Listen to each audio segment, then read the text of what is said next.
Mind your damn business. I'm serious. I feel like that in modern day and throughout human history, this has been a sentiment that humans have been struggling with for a long time. Like, I feel like we as a species have had this weird obsession with trying to control others and dictating what we should and shouldn't be allowed to do with our lives. Like, that's any of your personal business. A good example of this would be women. Like, historically, women have constantly have been told, like, what they should and shouldn't be allowed to wear, how they should act, and who they should be allowed to sleep with, or rather how long they should remain a virgin. And if they violate any of those things, they're deemed worthless or of low value. Like, bro, it literally even gets down to a point of how long they should remain a virgin, or how many people they should be allowed to have sex with. Because God forbid if a woman is promiscuous. Like, listen, if you're upset by the fact that your partner has had previous partners in the past, and that is a deal breaker for you, that is pathetic. And like I said before, there's nothing wrong with like having a preference if that is your preference. But if it's enough to break off an entire relationship, then there is clearly something wrong there. And part of that culture still creaks over in modern day. Like with the Fresh and Fit podcast, alpha males, and even with like the recent drama of should a woman make an OnlyFans.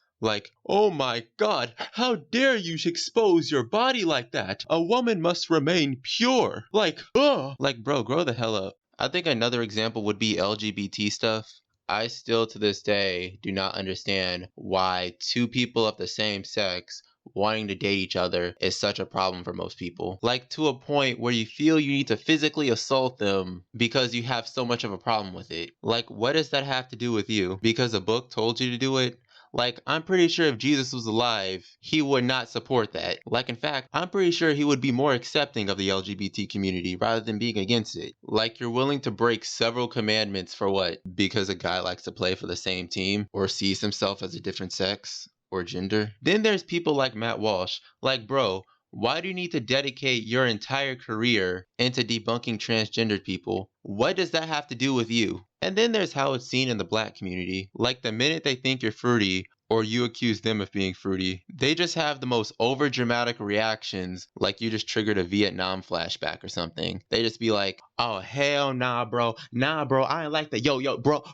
nigga get away from me with that gay shit, my guy. Like, bro, nah nigga, I'm out. It's like you just insulted their entire manhood or something. And it's specifically either black or ghetto people that have this reaction. Like, how much you want to bet that people who have those reactions also get off to lesbian porn? Remember that guy who did a reaction to Lil Nas X's video and he gave this extremely over the top reaction like he was watching a snuff film? And basically the gist of this is like, why is this such a big problem? Like to a point where you can be jailed or executed for it. Like, it's not that deep. Just go on with your day. And then there's the community itself, who is so against the idea of labels, but hypocritically is obsessed with the idea of labels and labeling other people, and even attacking people of their own communities because they believe that they're not technically LGBT or something. Like, why do you need to feel the need to argue about this and questioning other people's identity? Like, that shit has nothing to do with you. Or feminists getting pissed when they see other women who willingly chooses to be a housewife. Like, so what? What does that have to do with you? If that's how they choose to live their lives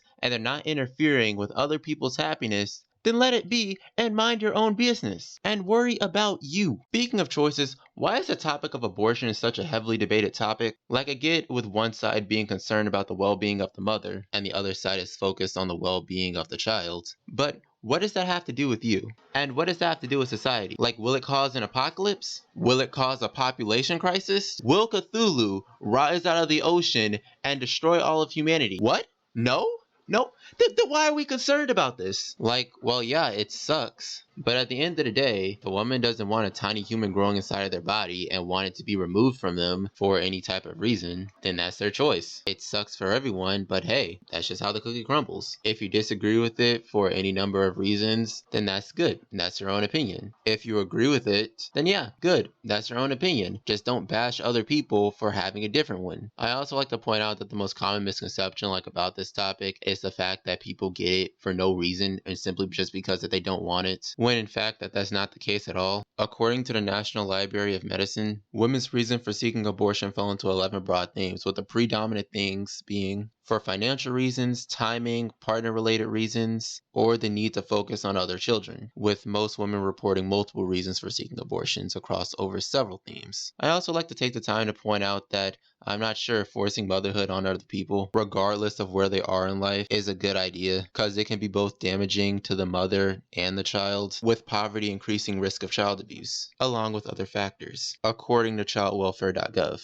You know, the one argument people mentioned when this topic came up that really annoyed me is the don't have sex argument. If you don't want to have a baby, then don't have sex in the first place. It's disrespectful in the eyes of Christ. Well, I'm sorry, you're only allowed to have sex if you intend on having a kid. You're not allowed to physically express your love for one another. It's not like humans are sexual creatures or anything. And don't get me started on this in internet culture. You know those people on Twitter that go on pseudo-intellectual rants about how X is ruining and detrimental to society? Like, bro, how does being a furry affect society in any way? Like, I want you to look outside of your window and tell me what you see. Do you see buildings on fire? Do you see society crumbling under your feet? Do you see planes falling out of the sky? Do you see Cthulhu wreaking havoc in the horizon? The answer is likely no. And you just see normal people trying to peacefully go amongst their day-to-day lives. Like, bro, life is already hard enough. So why do you feel you need to add on to it? If people feel comfortable dressing up in fursuits, then let them dress up in fursuits. That has nothing to do with you. If a man wants to marry a Vocaloid, then good for him. Let him do it. That has nothing to do with you. If people want to listen to girlfriend ASMR, either simply out of loneliness, entertainment value, or they just simply like the idea of a relationship rather than actually getting into one, then let them. That has nothing to do with you. Are they a danger to themselves? Are they a danger to others? No? Then why the fuck do you care? And one of the most common responses is that it's unhealthy and it's not beneficial to them. And my response to that is, so what? That's their choice. And that's how they want to live their lives, regardless if you think it's good for them or not. And if they want to get better, then they'll reach out for help. But if they seem content with what they're doing and they're happy and they're not infringing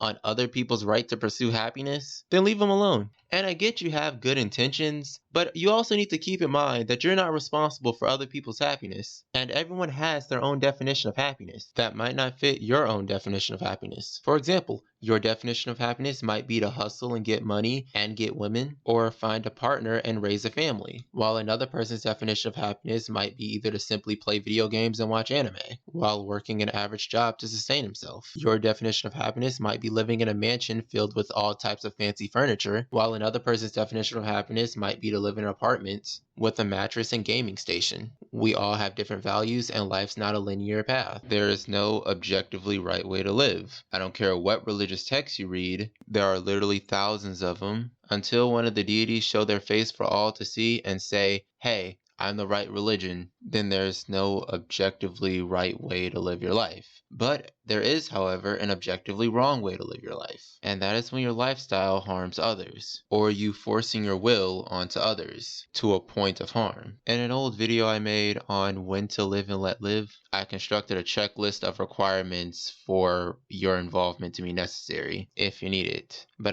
that's kind of all I wanted to say. Bye.